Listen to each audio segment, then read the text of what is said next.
Hi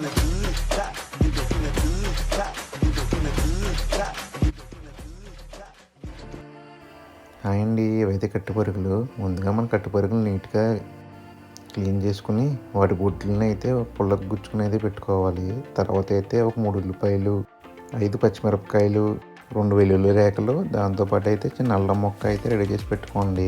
తర్వాత అయితే మనం ఉల్లిపాయని ఆడుకోవాలి. మరీ ఎక్కువగా ఆడించుకోకూడదు. చూస్తున్నారు కదా, ఈ కన్సిస్టెన్సీ దాకా అయితే ఆడుకోండి.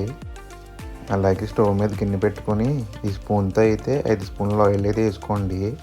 తర్వాత అయితే మనం కట్ చేసి పెట్టుకున్న పచ్చిమిరపకాయలు, దాంతోపాటు ఇందాక మనం ఆడుకున్న ఉల్లిపాయ పేస్ట్ అయితే దీంట్లో వేసుకుని బాగా కలుపుతూ ఫ్రై చేసుకుంటూ ఉండాలి.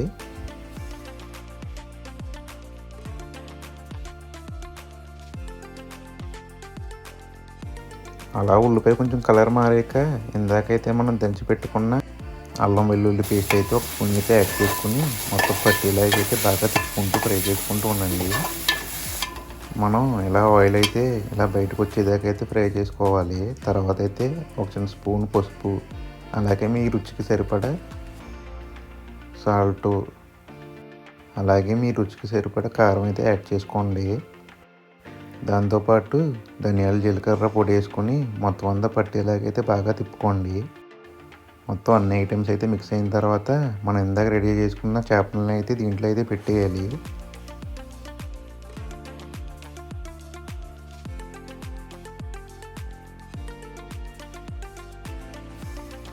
అలాగే బొడ్లను కూడా వీటితో పాటే పెట్టేయండి. తర్వాత అయితే మూత పెట్టుకుని ఒక 5 మినిట్స్ అయితే కుక్ చేసుకున్న తర్వాత చూస్తున్నారు కదా, చిన్న గ్లాస్తో అయితే కొంచెం వాటర్ అయితే యాడ్ చేసుకోవాలి. ఈ విధంగా వాటర్ యాడ్ చేసుకున్న తర్వాత అలా చేపల్ని కొద్ది కొద్దిగా తిప్పుతూ అలా కుక్ అవుతూ ఉండనివ్వాలి. తర్వాత మన చేపలకి కారం అది బాగా పట్టేలాగైతే తిప్పుకుంటూ ఉండండి.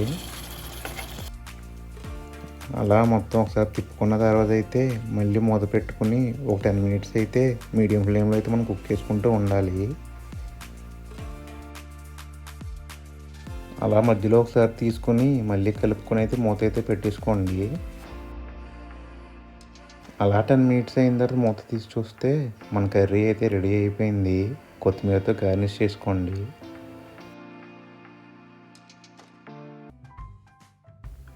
అలా కొత్తిమీరతో గార్నిష్ చేసుకున్న తర్వాత మన స్టవ్ అయితే ఆఫ్ చేసుకోండి. అంతేనండి, మన వేడి వేడి కట్టి పరుగులు ఎగురైతే రెడీ. ఇట్లు మన కోనసీమ.